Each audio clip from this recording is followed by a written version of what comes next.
Ang langis ni Pengika Bukit Lumasway Ilangan siya Gaus na kalaen Kung iday banda Ekang mami kubayaran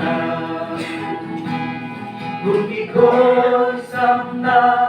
Ko'y usyar pa Yung kalagya piyangan Aman lagi ko Iya'y kajingin Dayang isugo bayalen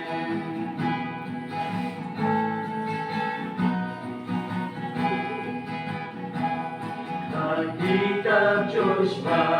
Iraong kundi Tulong kumalan batu basyuha Wat ing wat no Jauh deka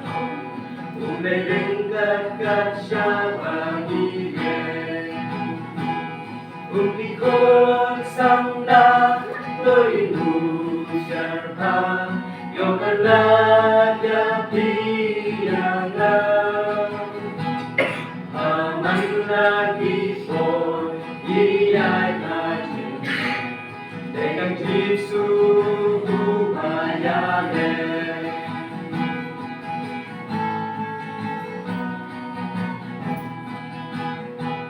Tuya lang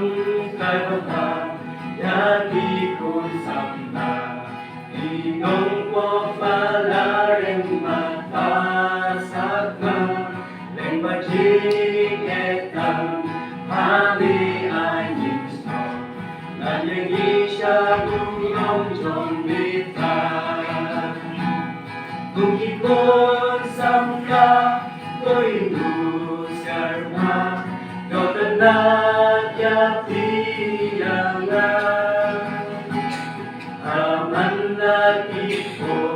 Iya'y najihen Dekang jisugo bayalen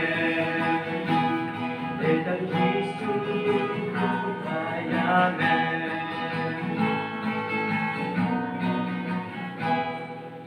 Ublay na kabanta kaburuam jong